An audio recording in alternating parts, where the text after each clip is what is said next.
it's about knowing yourself so you can say no to what doesn't fit you as a human being and as a person. So that is something that's not completely repeated in your brand all the time.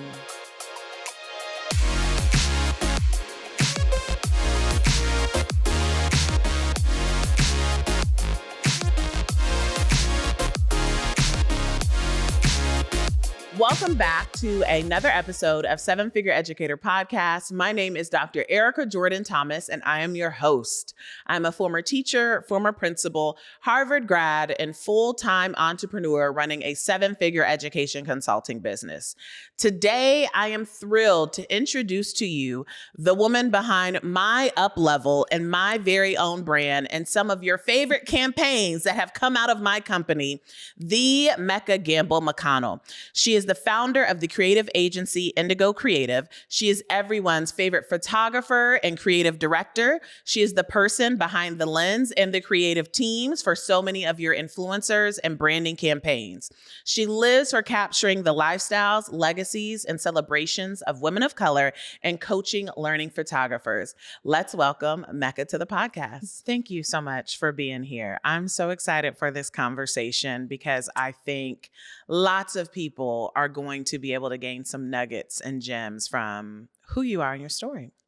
So let's start with your story. So walk us through where you were when you started your business and then some of the twists and turns you've kind of taken in your business, like the movie trailer version. And then we're going to go deeper into those twists and turns.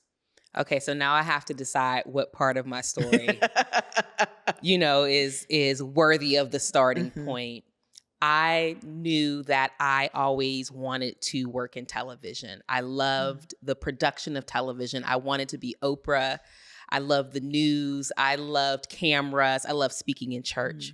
And so when I graduated from high school, I started to study journalism in school.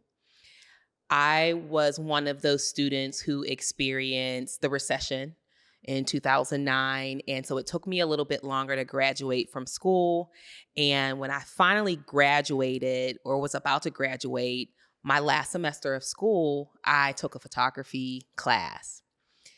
And by this point, I didn't really know what I wanted to do anymore. The last day of class, I called my mom. It was like 7:00 in the morning and I was finishing up something in the computer lab.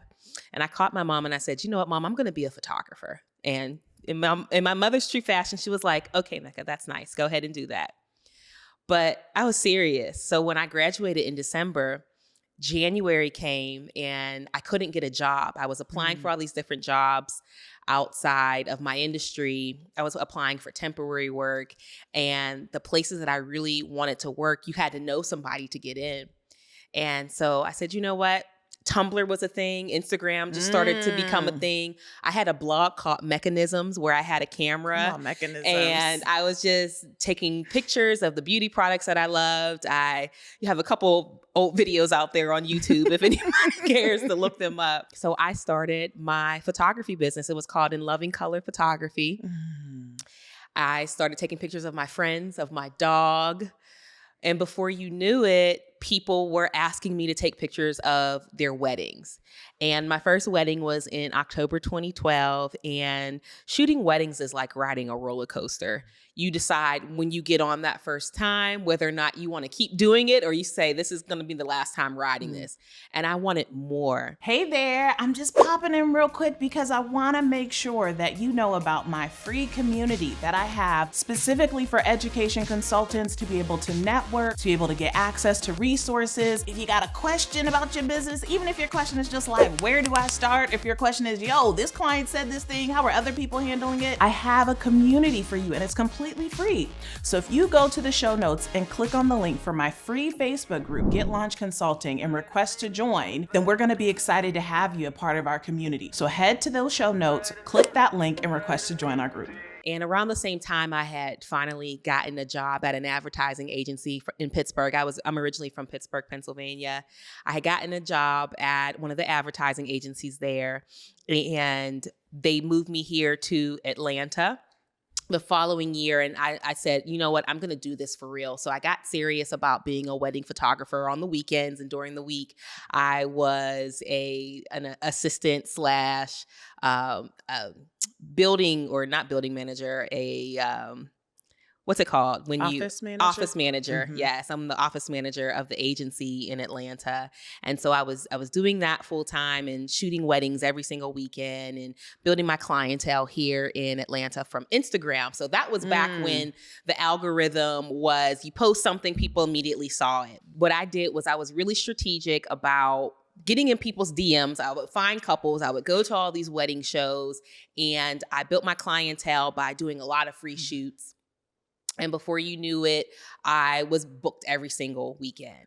And then it got to the point where I really felt God tug on my spirit, like, no, you know what, you could do this full time. And so I became a full-time wedding photographer. I was so scared because I had never seen anybody up close do a business full time. Like, that was the only thing that they did.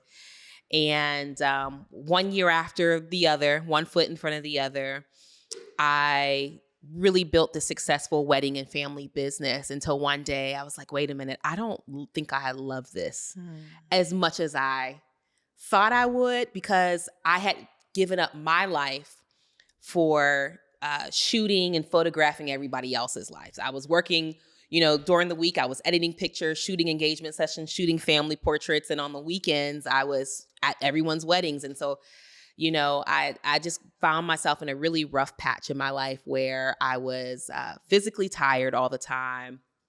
I didn't have a lot of friends. I couldn't see my family all the time. And I said something needed to change. So in 2019, I started booking my last wedding clients, and I began transitioning my business into branding, into personal branding. I had been working with some real estate agents. I had been working with the wedding planners that I had been working with their clients. And I said, you know what, we're going to call this business lifestyle. Like, these people need headshots. These people need photos too, especially because we're showing up online on Instagram.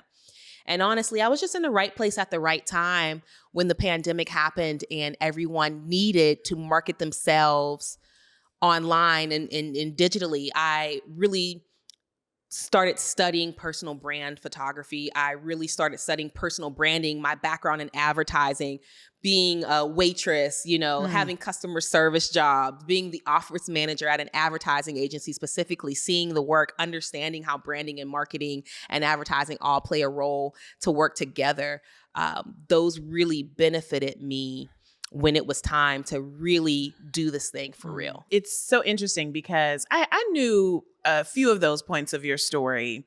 And as you were talking, my mind was visualizing like the seed that was being planted in that photography class. Mm-hmm. And then as you were going throughout your life and having these experiences, it was like watering the seed of just like making the decision to start your business. And then even working in advertising and being the office manager and doing admin work.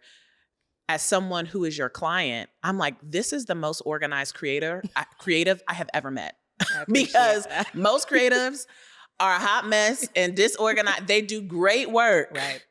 And they ain't got no project management system, and their invoice might be late. They probably ain't got no proposal software. And you are so organized to where, I mean, many people could learn from you in that way. But part of it is like, oh, when you go back and look at your story, like it makes sense. And you had all these kind of chapters in your book where it's like all of this was just water, that now there's like this flower that has grown from the soil that is now something so beautiful that you've created in your business, which is Indigo, which I'm excited to dive into. But before we get there, I want to talk about some of these pivots, because when you say them with some ease.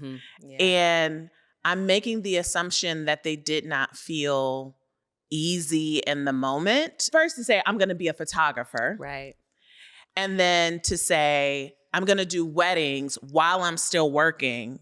And I'm making some assumption that there's a lot that goes on with weddings. So while you're still working a full-time job. Right. And then to evolve and say, now I'm going to do personal brand photography, lifestyle photography for entrepreneurs, which feels like another pivot within itself. What were you afraid in? Like, what were you feeling in those moments? I don't want to project anything, but like, what was coming up for you? Did they feel hard? Did it feel with ease? What were you processing when you were making these pivots? Well, whenever I was an executive assistant, when I was the office manager, I just wanted to be in the room. I wanted to be a part of the work. I wanted to see the work. I wanted to touch the work.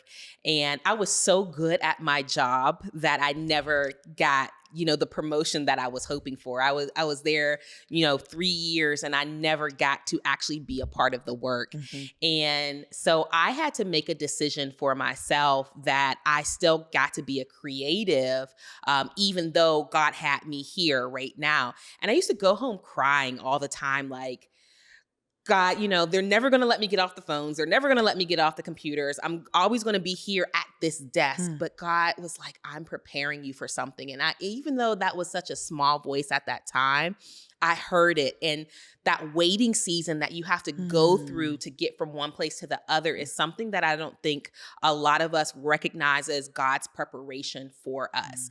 And so even though it felt really hard, and even though it was really uncomfortable and I did not want to be there, I always knew that I would be in that next place soon. I believe that. I believe that this wasn't the end of my story, especially early on when you're in your 20s and you see all your friends around you having their dream jobs. It's so easy to give up and say, okay, God, you forgot about me. And then I'm not going to say that there were times where I really felt like that, but I had this like dream inside of me where it was like, okay, I'm going to be this great wedding photographer one day. So if I'm just patient and if I just stay here, if I can just get through this and also do this on the side and just make it through, I know one day I'm going to be able to get there, even though I don't really know what it looks like just yet. So that's something about me is I want people to always know that I have an extreme amount of faith in God.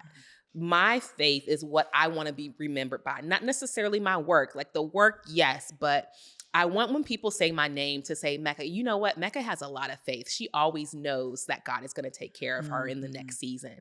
And it might not always feel good.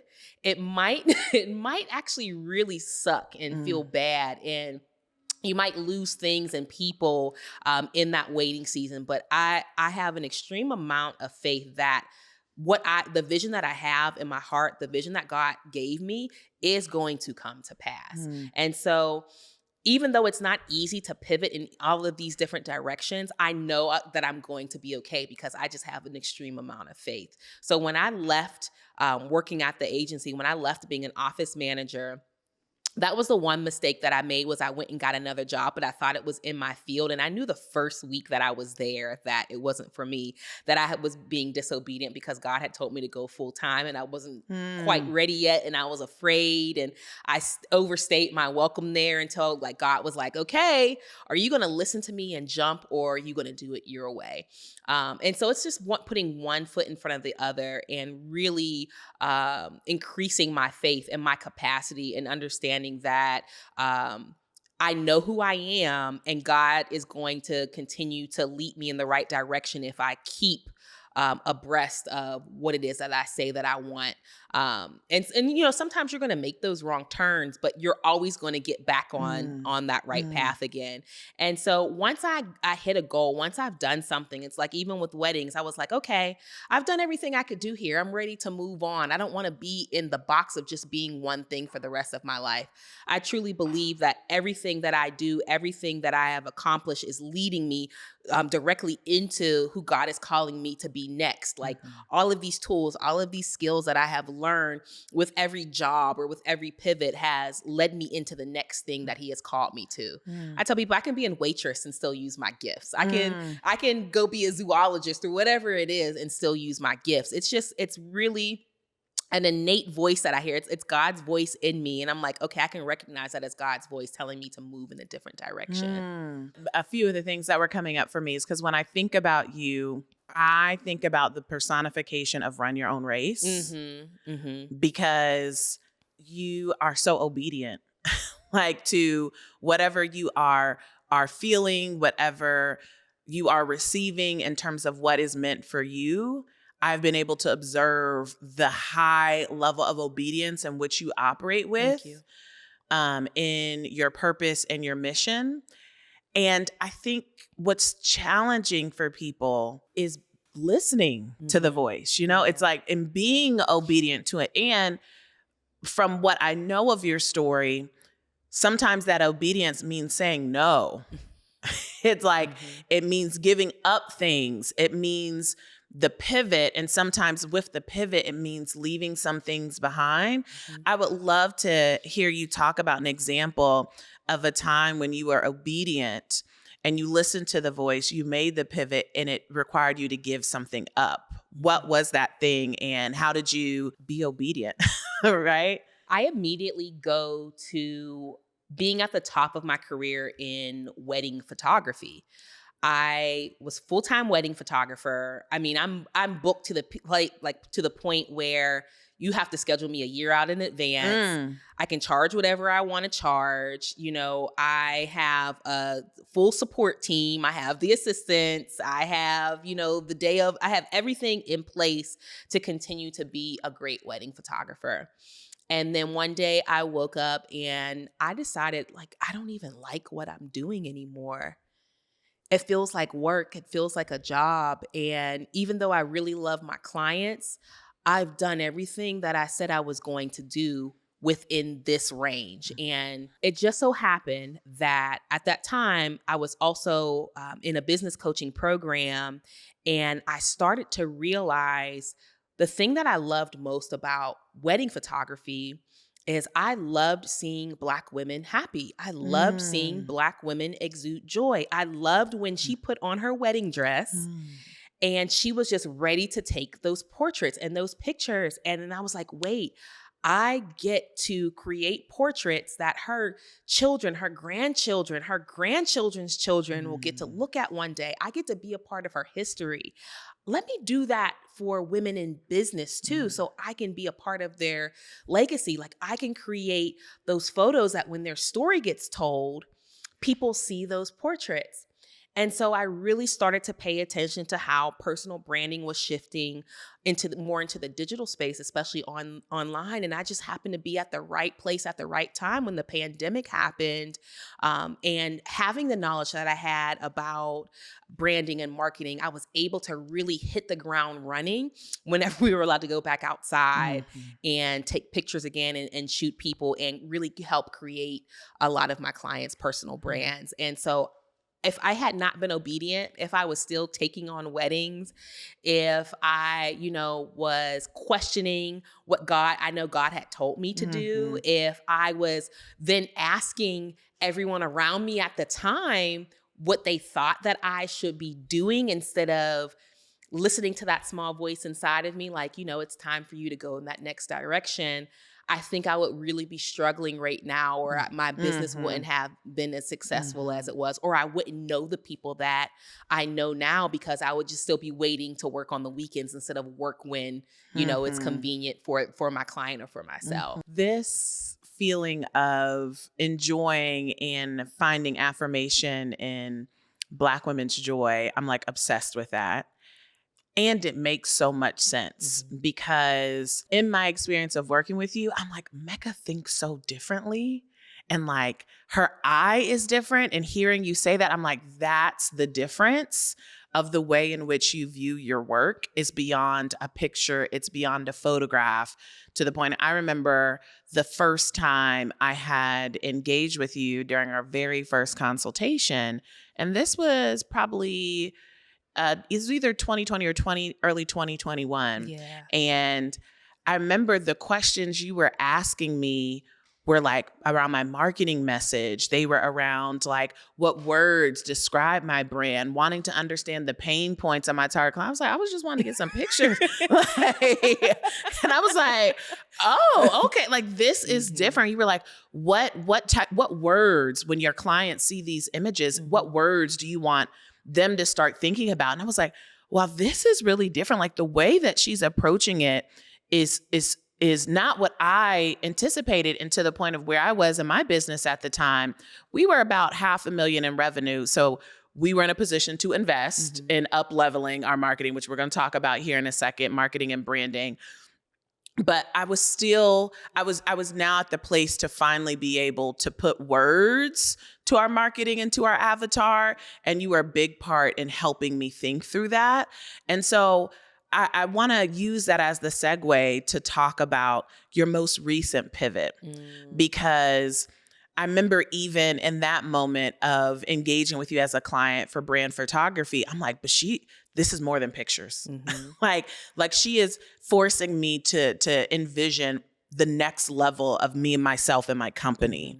And the most recent pivot that you've made in your business, I think, is a beautiful one. And I would love for you to share, folks. Absolutely. And I know you're still kind of processing the pivot, but I would love for you to share with folks kind of the most recent kind of iteration of your business. Absolutely. So before I even share that, the part of the process in working with me that a lot of people don't get to see is that I really do my best to get to know you as a person. And I really want to understand your why of your business. I pray over everything you tell me. I meditate on it. I sit with it. I sit in stillness. I ask God to tell me what it is that we need to get out. My gift isn't the picture taking. My gift is really helping I want you to see like the bigger vision of what God is telling you to do. But I also want you to see your business as a ministry. So when people get to view your images, when they get to view your video, when they get to view your content, they instantly want to be a part of it because it transcends beyond the visual aspects of it. There is a whole spiritual process in it that, I don't show, but this is me operating in my gift. And I know that's why I said I can be a waitress, I can, be a zookeeper, whatever, and still operate in my gift. So I want people to really understand that about me. And that's why I can't take on every client. We have to align. But with my most recent pivot, I started noticing the gaps in a lot of people's branding. Because like you said, people just wanted pictures, and it's more than just pictures. You really need to have the strategy. You need brand strategy, and brand strategy is not just putting a bunch of fancy words, getting a nice logo, having some colors and some textures, and that's not branding. Branding is really understanding who you are, understanding who you are called to be as a person, understanding what your work is, understanding who it's for, right? And then being able to show up as that person. A lot of people that I work with, they are still becoming who they are called to be. And a part of them working with me is it is my mission to be able to see that. I take it as a responsibility to be able to, you tell me what it is that you want, and I have to see who it is that, I want to be able to show who God is calling you to be. So I am 10Xing what it is that you're telling me that you want, because I've already seen it. We've sat in our first conversation that we had, I saw all of this for you. We talked about this. We talked about the conferences. We talked about the workshops. We talked about all of that. And so I think the people who are on your team, not just, your creative team, they need to be able to, yes, understand the current mission, but they need to see the bigger picture. They need to be able to see the bigger vision of who you're going to be and who you're being called to be, and help you step into it, because it doesn't always feel comfortable. And then the second part of that is seeing your marketing as the vehicle that drives people to want to work with you. So you have your branding, you have your understanding of who it is that you are and who it's for. But then your marketing is what gets people to come to you, what gets people to go to your website, what gets people to go to your sales page, what gets people to go to your checkout pages, what gets people to go to your Instagram, Facebook, wherever you are finding your audience. And then the pictures, the video, the content, they just solidify to the viewer, oh, I want to be a part of that too. This really aligns with me. This resonates with me. So it's really a larger piece of the pie of just pictures. We can do cute pictures, but does it really resonate with the overall message? Does it really resonate with your overall vision, your overall mission? That's so powerful, because I think one mistake that I see a lot of people making is they have the misconception that a marketing strategy or branding strategy are tactics. Right. So they are defining their marketing strategy as, I need to post 3 times a day, or I need to go live, or I need to make a reel. Like that's their marketing strategy when actually that's a tactic. And so what you have kind of laid out, and I think what's so powerful, the way people are talking about branding and marketing, they're actually not talking about it as a identity process. We're like, who are you as an entrepreneur? And even the way that you talk about it is so powerful of like, from a value standpoint, what do you stand for? Like where do you draw the line? Who do you work with? Who do you not work with? What are your boundaries? And I think that's so critical and important. And I think what's so powerful around the work that you do in our relationship of you saw my next level before I could see it. And like through our process of working together, like you literally pulled it out of me to the point of like our work together, my very first branding photo shoot with you, which was I think 2 years ago. I remember leaving and being like, this is the first time where as a Black woman, I felt so centered. And like for the first part of the day, I was actually kind of a little uncomfortable about it because I was like, I'm like, everybody's purpose here is me. And how do like, that's actually okay. Like, that's okay. And so what do you say as someone who is a branding expert, someone who is an expert in marketing, someone who is an expert in creative direction? What are some of the missteps or misunderstandings that you see many entrepreneurs have in that area? First one would be is not knowing what it is that you want. A lot of times people come to me and they say, I trust you, do whatever you think you need to do. And while I'm flattered by that, that tells me that there's still more work to do. I think we have gotten so used to, especially for digital entrepreneurs, online entrepreneurs, to only listen to the other voices online of how to do different things that we have forgotten to ask ourselves, okay, does this really align with what I want to do? How does that make me feel? What does my audience think about how I am about to say this or do this? We've stopped asking ourselves questions. And we've started doing things like the masses. It's one of the reasons everyone's photos looks the same. It's one of the reasons everyone's websites look the same. Everyone's marketing sounds the same. Captions sound, that's one of the reasons why, is because we've gotten away from being individuals and wanting to perform for an algorithm or perform in the way that we think will be accepted in society. So the first thing is to ask ourselves better questions. And so as the expert, I've learned to ask my clients or my potential clients better questions so that they can even better understand what they are trying to put out, or they're trying to be known as, or the way that they're trying to be seen. It's easy to send me a Pinterest board of 100 photos from other brand shoots, and send me other people's videos that they've made within your niche or in your industry. But I have always tried to 10x that and do something a little bit different and do it better. And the more questions that I ask, the better I've learned to ask questions, the more I get to understand my clients, and we can really produce something that is really unique and innate to them. And it has really been my mission for my clients to really get comfortable with being who they are. Like, I love that you wear your braids in your pictures. You know, that was a big thing in early 2020, like, you know, having bone straight hair or wearing your hair in the way that it was popular. I want people to get more comfortable with being themselves, because that's how you bring in your people. When you're truly yourself, when you're authentically yourself, you're more likely to bring your people in, instead of like an audience of people who really aren't really meant for you. They're just here for the aesthetic. I want to create things that are bigger than an aesthetic. You know what I mean? I really want to create things with color, with individuality, with enthusiasm, that have that innate joy that only you can bring to your audience. I'm curious to hear your perspective on this, is because as you were talking, I was hearing the word alignment. And I think that can apply in many different ways, of like alignment as a person to your business. I think spiritual alignment. And so I'm curious of how you would define being out of alignment. Being out of alignment, especially in the work that I do, is I have this rule of no neutrals. No neutrals. I want to see color. I want to feel something in the work that I create. And there's nothing wrong with the neutral aesthetic. If that is your aesthetic, wonderful. More power to you.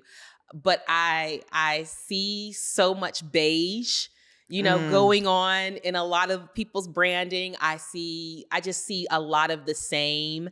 And I want to encourage my clients to get away from that, and include things that are, innately of them. I define out of alignment when clients send me a bunch of pictures like from Pinterest or on a mood board that look nothing like them.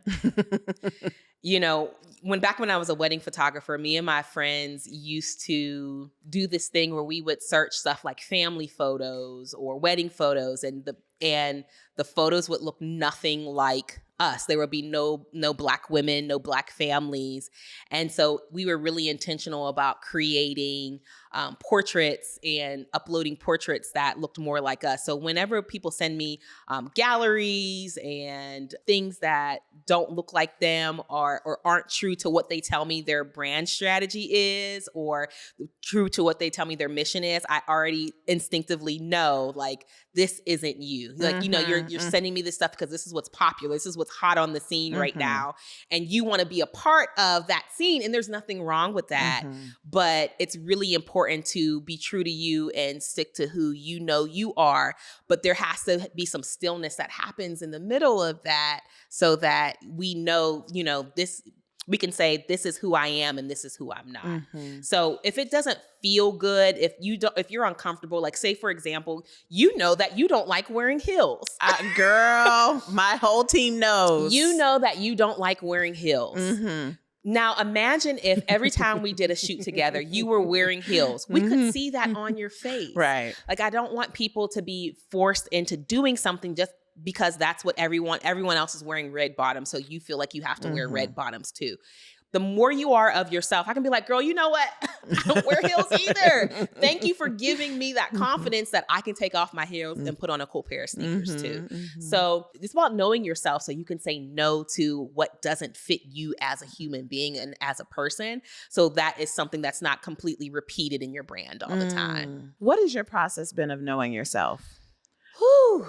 The reasons why I respect you so much, because I'm like, Mecca is so clear on who she is. And even there's moments where it's fuzzy, where it's like, she's clear on who she's not. And so like, what does that process look like for you? Therapy. A lot of therapy. But I've always known who I am. Anytime I am not operating in my authentic self, it shows up in some other way. I'm either miserable or I'm forcing things, or it doesn't feel good, or it shows up on my body.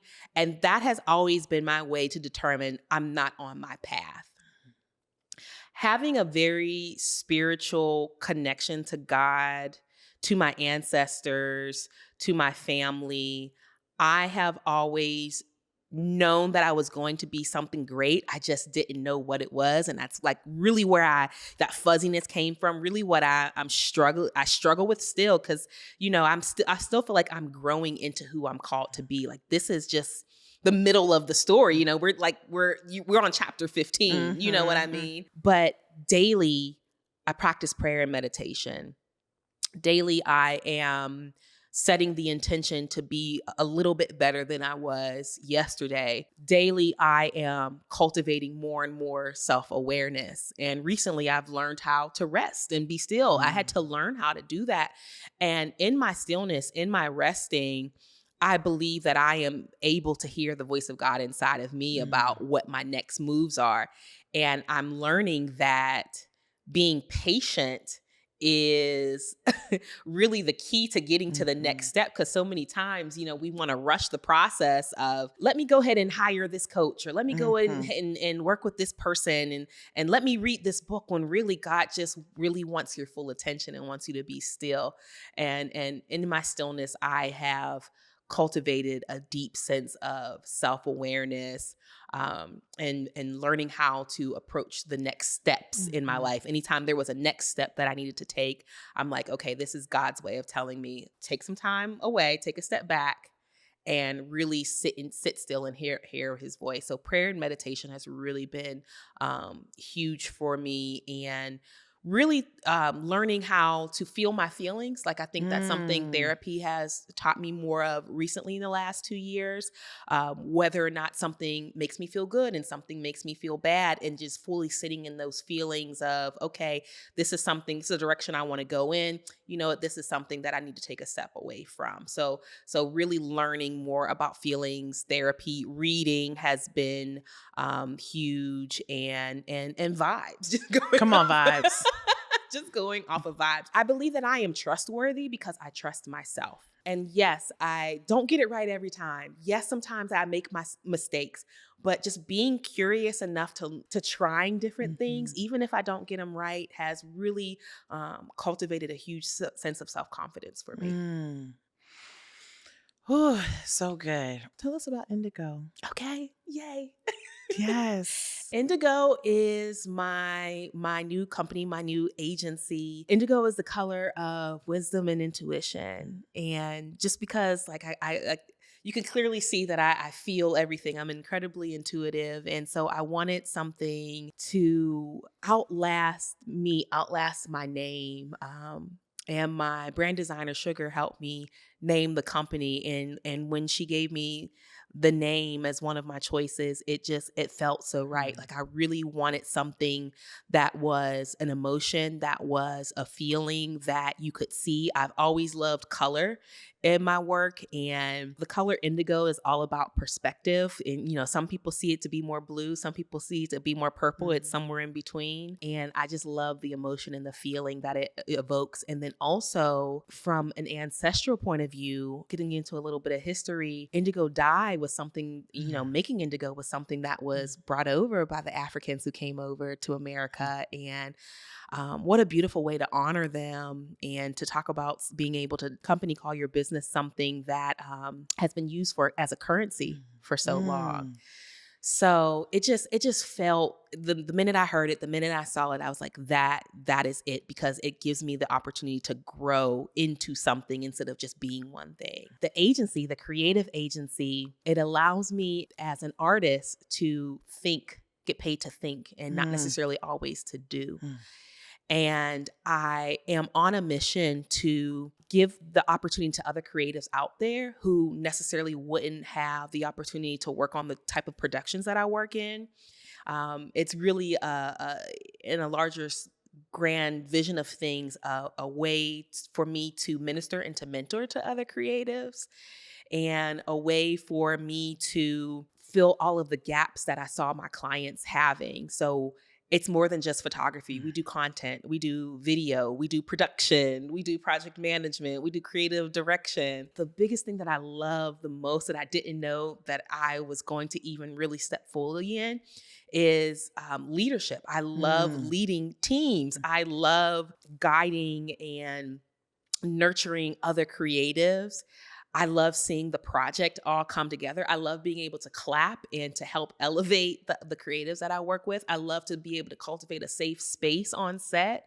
I love to continue to, you know, use my visions that God gives me, and direct the whole project and direct the shoot.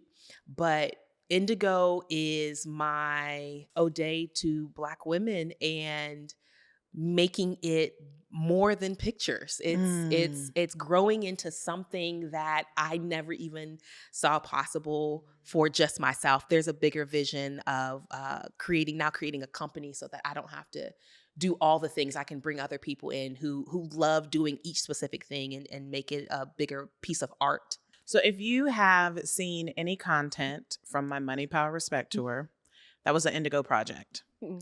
And we had on that day video, we had a content creator, we had photography, You might seen a reel, you might seen a video trailer, you might seen photos. I mean, all the things. We had multiple different sets. We had 5 different actual visions for the day that we all went through.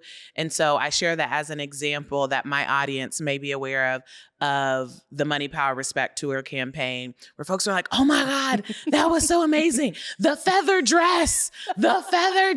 I'm like, that was all Indigo and Mecca. That was all Indigo and Mecca. I needed a feather moment. Like I just had to have it. I had to have it. It was just so classic. And you did it. You gave the feathers what they needed to give. Yeah. So I have to say that there are moments where I find the temptation to shrink, and I pull up one of those feather dress pictures and I'm like, what's the decision she would make? What decision would she make? Yes. Because the decision she would make is the decision we need to make right now. And so I am so grateful for you, for your obedience, because in this past 2 years that I've been your client, I have elevated in the vision that I have for myself and my company because you pulled it out of me. So when I came to you, I was a little 6-figure educator to the point where now I'm like, I'm tired of 6. Like we ain't having, that ain't about to be nowhere on no logo. 6, what? Like that's the floor. No, we talking about 7. But you saw that in me before I could see it within myself. And it's like our audience, our educators, so they know when you have high expectations for kids, they have no choice but to meet them. And when you have high expectations for your clients from who they are, the vision that they have for themselves, we have no choice but to meet those. So I'm just so incredibly grateful for you. I'm grateful for you taking the time to be able to share your story with our audience. How can people get in contact with you, and who should get in contact with you? Absolutely. So I'm so grateful for you too, because you trust me. And even 100%. When we were like figuring things out and going different directions, you were like, okay, but what do I need to do? What do you need from me? And I was like, I'll get back to you. And we made it happen. So thank you so much for trusting me. Thank you for always trusting my vision and trusting my direction. You can get in contact with Indigo at createwithindigo.co. We are on Instagram at createwithindigo.